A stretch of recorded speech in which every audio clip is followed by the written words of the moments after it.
De acordo com os dicionários, escrachar significa desmoralizar, desmascarar, revelar as intenções de alguém que tentava ocultá-las.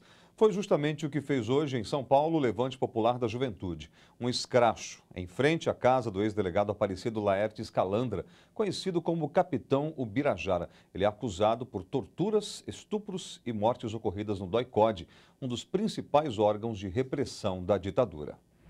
Ainda de madrugada, cerca de 100 jovens se reuniram para esculachar o delegado Aparecido Laertes Calandra, conhecido como Capitão Ubirajara. Eu convido a bateria popular Carlos Marighella para puxar um som aí pra gente.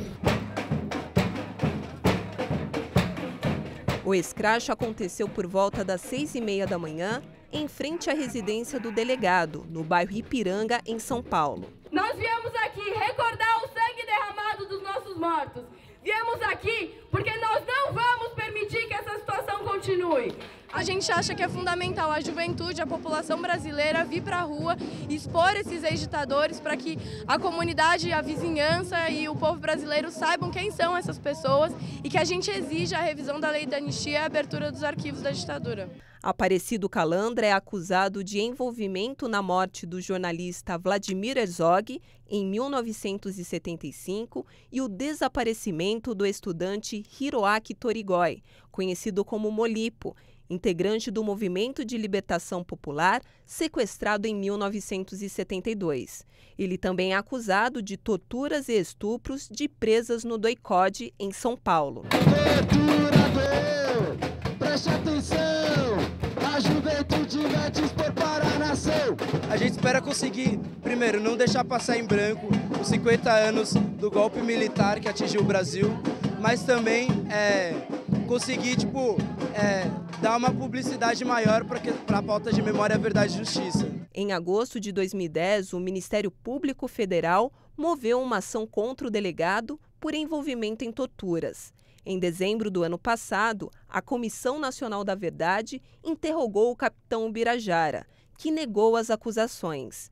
Ele afirmou que foi um burocrata da ditadura e nunca ouviu falar de torturas no DOI-CODE. Eu nunca usei codinome nenhum e que eu nunca participei de qualquer tortura. Durante os atos, a gente sempre grita palavras de ordem com os nomes dos nossos assassinados e desaparecidos, para a gente manter viva toda essa memória e, inclusive, para a gente conseguir destruir as estruturas da ditadura que estão até hoje aí. Ernestina Guimarães! Presente!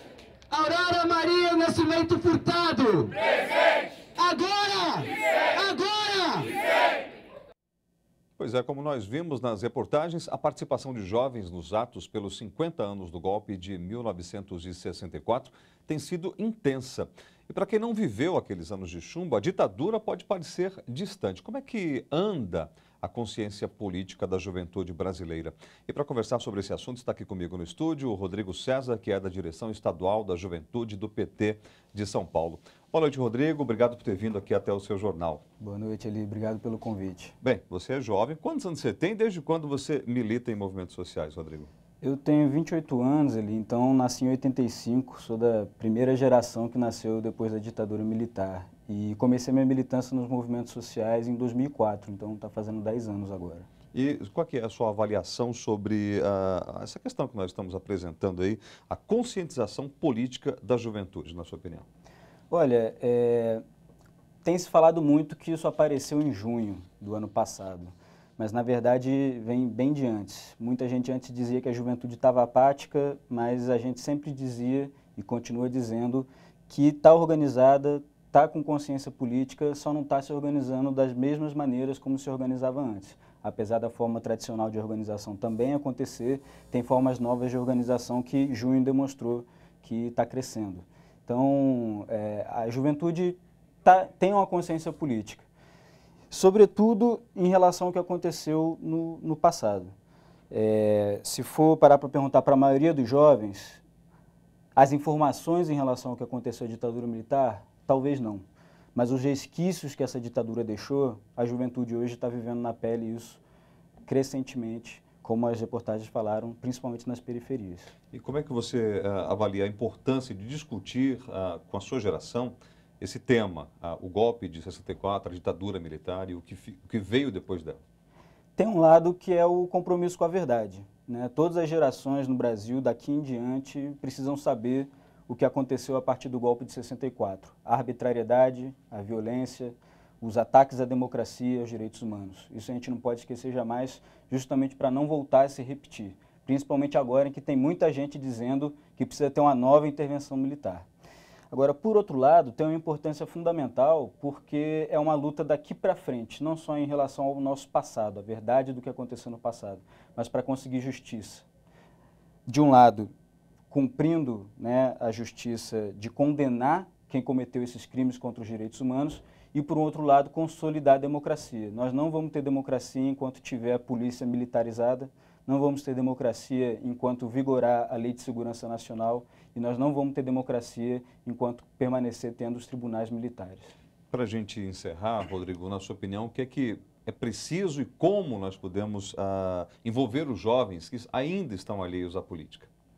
Olha, a parte mais fundamental é conversar sobre o cotidiano do que tem acontecido.